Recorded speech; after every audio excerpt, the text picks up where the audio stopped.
الو الو الو الو مرحب، الو مساء الخير. وصلنا نور. آه، عم تسمعني؟ عم بسمعك بس ممكن توطي صوت الراديو شوي. طيب. اوكي حبيبي. الو انا صديق دائم للبرنامج، وعندي مشكله وحابب اخذ رايك فيها. استاذ انا بثق برايك كثير. اهلا وسهلا. اوكي حبيبي انا عم بسمعك. استاذ انا قبل امبارح كان عندي خطاب، وانا عكيت بالخطاب، وكنت حابب وجه رساله لصبيه كثير بحبها، بس تفاجأت انه كانت نايمه وقت الخطاب، انه توقيتها بامريكا غير توقيتها عندنا بالسام. بس بس وقعت بمشكله ثانيه. ولا يهمك، يعني اي حدا فينا بيحك.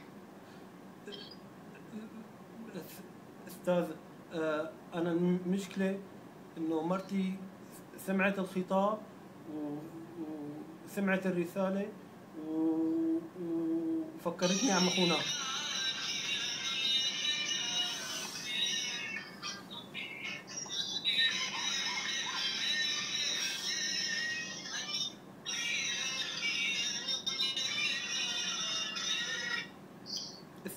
استاذ، انه انه انا كثير متفاجئ شلون بتفكرني مرتي انه انا عم خونها مع هذيك الصبيه، مع انه هذيك الصبيه بس على النت انا وياها عم نعمل ساتنج.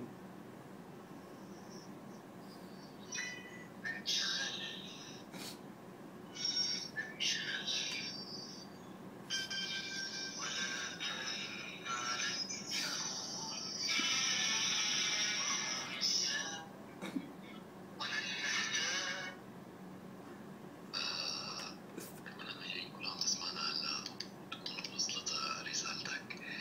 استاذ،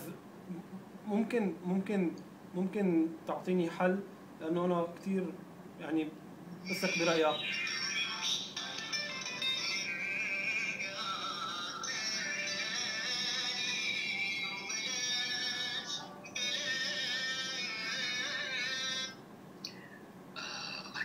انا عرفتك، ويمكن الوحيد اللي بقدر اعطيك الحل اللي حيريحك انت ورح يريح الشعب السوري كله، والامه الاسلاميه والعربيه والمسيحيه وكل الامم من هاي المصيبه. رح نسمع الحل مع بعض.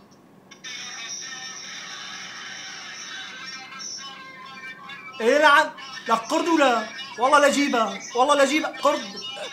فكرتك بني ادم وبتصل فيك انا، فكرتك رومانسي. والله لا جيبها، والله لا جيبها. رد فارس على الخطاب الجديد.